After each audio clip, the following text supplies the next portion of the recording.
স্বাস্থ্যখাতের এই যে আমাদের দাবি দেওয়াগুলো, এগুলো আসলে আজকের এই দাবি দেওয়া নয়।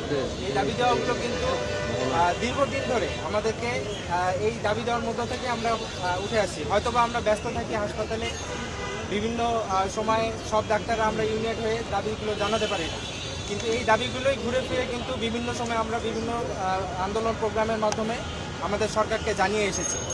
তো আপনারা জানেন যে আমাদের দাবির মধ্যে প্রথম যে দাবিটি ছিল যে স্বাস্থ্য পরিকল্পনা বিভাগ থেকে 19 মে একটা প্রজ্ঞাপন তারা দেয়।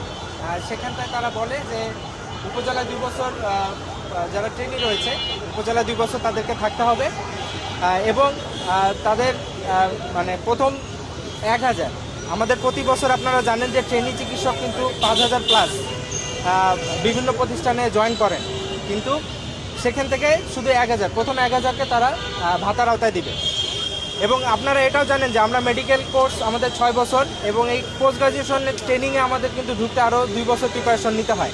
তো একটা ছেলে বা একটা পরিবার যখন 32 বছরে দাঁড়ায় বা 30-31 বছরে দাঁড়ায়, সেক্ষেত্রে তার ইনকাম সোর্স কী হবে? আমরা কি সারা জীবন বিনা পয়সায় খেটে যাব কিনা?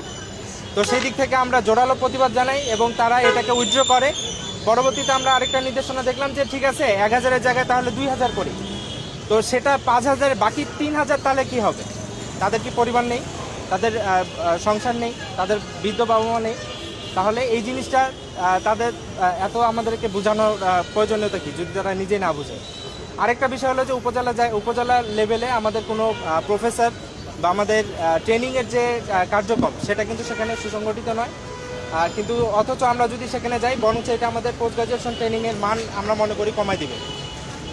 এরপরে যে দাবিটি আমাদের ছিল যে আমাদের ভাতা সংক্রান্ত যে দাবিটি, এখানে আপনারা জানেন যে অলরেডি সারা বাংলাদেশে নতুন পে স্কেলের একটা বাতাস বইছে এবং দীর্ঘদিন ধরে ইন্টার্ন চিকিৎসক সর্বশেষ 20,000 পায় এবং আমাদের মিড লেভেল ডক্টর যারা আর কি বিভিন্ন পোস্ট গ্রাজুয়েশন ট্রেনিংয়ে আছে তারা 35,000 পায় এবং বেসরকারি চিকিৎসক যারা MBBS কমপ্লিট করছে, বিভিন্ন জায়গায় মেডিকেল কলেজ রয়েছে, আপনারা জানেন যে তাদের স্যালারি স্ট্রাকচার খুবই নিম্নমানের, 25 থেকে 30,000, যেটা দিয়ে বর্তমান সময়ে আসলে আমি যদি আপনাদের সামনে একটা রিক্সাওয়ালাকে ডেকে বলি যে ভাই আপনার পার ডে ইনকাম কত, এখনই বলবে যে ভাই 1200 থেকে 2000 টাকা আমি পার ডে ইনকাম করি, তার মানে তার মাসিক বেতন 50,000 টাকার মতো। সেক্ষেত্রে এত ভাইটাল একটা স্বাস্থ্য খাতে আমরা যে রত্ন, আমরা যারা ডাক্তাররা আছি তারা কিন্তু মাত্র 35,000 এবং ওই যে বেসরকারি চিকিৎসকদের ক্ষেত্রে বেতন কাঠামো যেহেতু নাই তাদের 25 থেকে 30,000-এর মধ্যেই তারা এই বেতন কাঠামোটা রান করছে। তো সেই জায়গায় আমাদের স্ট্রং দাবি যে আমাদের এই বৈষম্যটা নিরসনে ইন্টার্ন চিকিৎসক যারা রয়েছে তাদের সর্বসাকুল্যে 30,000 এবং যারা আমাদের ট্রেনি রয়েছে বিভিন্ন বেসরকারি প্রতিষ্ঠানে এবং সরকারি প্রতিষ্ঠানে তাদের বেতন 50,000 টাকা করতে হবে এবং আমাদের ডাক্তার সোসাইটির বিভিন্ন প্রাইভেট হসপিটালগুলোতে তাদের নির্দিষ্ট বেতন কাঠামো নবম গ্রেডের সাথে সামঞ্জস্য রেখে এটা সরকারকে বাস্তবায়ন করতে হবে।